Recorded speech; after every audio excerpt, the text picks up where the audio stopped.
Well, in economic theory, there's a name for the policies that Europe is following, England too, namely imposing austerity in the middle of a recession.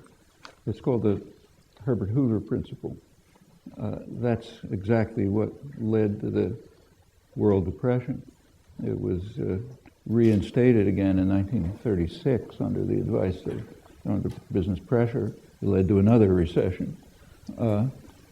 One well-known economist observed that European leaders might perhaps be charged with violating an ethical and in fact a legal principle, namely experimentation with human beings cannot be taken without their consent.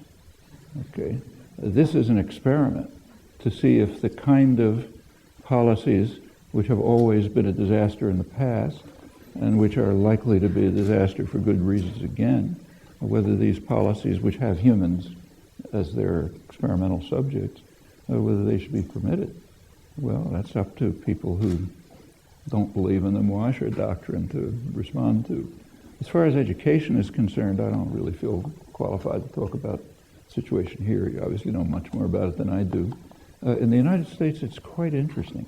As I think I may have mentioned in that letter of support that you brought up, about a year ago, by accident, I happened to be giving some talks in Mexico at the National University, and I went straight from there to California, to the Bay Area, more talks.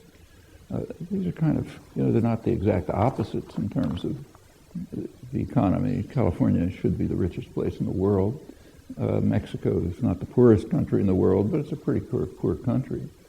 The National University in Mexico has a couple 100,000 students, quite a high level, good facilities, engaged students. Salaries, of course, are much lower than the United States, but it functions quite well. It's free. 10 years ago, there was an attempt by the government to raise tuition slightly. There was a student strike, national student strike. The government backed down. It's still free. Okay, that's one of the poorer countries in the world. You go to California, one of the richest places in the world. It had the greatest public education system in the world. It was excellent. It's being systematically destroyed. This has been going on since the 1970s, very systematically, deliberately, for reasons that, in fact, had been articulated. It has nothing to do with economic necessity. These two comparisons should suffice to show that. There are many others like them. So it's not an economic necessity, but other reasons. Reasons having to do with the vicious cycle that I described. And it's having its effects. Next year, for the first year, the public universities, like the great universities, Berkeley, UCLA, and so on, they're getting more of their income from tuition than from the state. And in fact, that's true of most of the state universities in the country, Massachusetts too, where I am. Well, these are deliberate policy choices they are designed essentially to privatize the major universities. So very likely the stars in the system, like Berkeley and UCLA and maybe San Diego, they'll probably be privatized. They're almost like Ivy League universities today, huge tuition, big endowments, and so on. So they'll probably be privatized, and the rest of the system will just shrink. That was a very good system. And of course, that has dire effects for the future economy. But again, that's an externality. Insofar as market systems apply, they do to an extent. You don't consider them. Short-term gain is what matters. So that's happening all over the country. And the same is happening with the public schools. So there's major pressure, which Obama is contributing to as well, to privatize the public school system, what are called charter schools, which are still paid for by the public, but they're out of the public education system. There's plenty of studies of them. They do roughly as well as comparable public schools, even though they have many advantages, like they don't have to run special education programs. They don't have unionized teachers and so on, but no special performance gains. And that's a way of undermining public education, which has a kind of a deep purpose behind it. It's very much like the effort to destroy Social Security. There's a major effort, it's been going on for years, to try to destroy the Social Security system. It's claimed, open the newspaper, say you read the New York Times, the editorials will tell you we've got this huge deficit problem.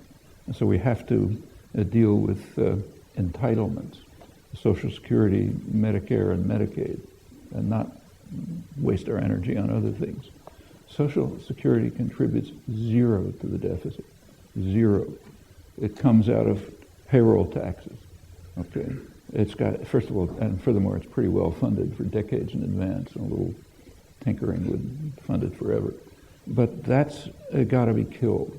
Medicare and Medicaid, it's true, but the reason for that is something that they won't mention. It's because of the privatized healthcare system, which is extremely inefficient. Now, the U.S. spends about twice as much per capita as every other comparable country on healthcare, and the outcomes are among the poorest. And if you look at the privatized, unregulated healthcare system, you can see why. But you're not allowed to touch the financial institutions, the insurance companies, and so on, so that's kind of like off the agenda. If the United States had a healthcare system comparable to other industrial countries, not only would there not be a deficit, there'd actually be a surplus. About half the deficit, in addition to that, is military spending. But those things are, off the agenda. You have to go after Social Security. Why Social Security? It's extremely efficient. I mean, administrative costs are practically zero, but it has a couple of deficiencies. It's no use whatsoever to privileged people. So you get some billionaire gets another small amount of money. It doesn't make any difference. Can't even notice it. But it's a sustenance for most of the population, especially those who've been wiped out by the fiscal catastrophe. It doesn't pay that much, but it pays enough to get you by. Beyond that, it has a ideological problem, which is never discussed, but I think is quite crucial. Actually has to do with that message from Kamal Abbas to the workers of Wisconsin that I mentioned. Social Security is based on the principle of solidarity. You're supposed to care if the disabled widow across town has enough food to eat. And that has to be driven out of people's heads. You're supposed to be concerned just about yourself. Same defect in the public education system. Like, I don't have kids in school anymore. So if I follow the rules, I'm not supposed to care if there's I don't want to pay taxes for public education. But if you're infected by this disease of solidarity, you care if a kid across the street can go to school. Now that's got to be driven out of people's heads. Same reason for the attack on unions. So you get these massive attacks. And I think that's what's happening to the public education system. You know better than I whether that applies here, but I wouldn't be surprised. Thank you. Another question. Just so.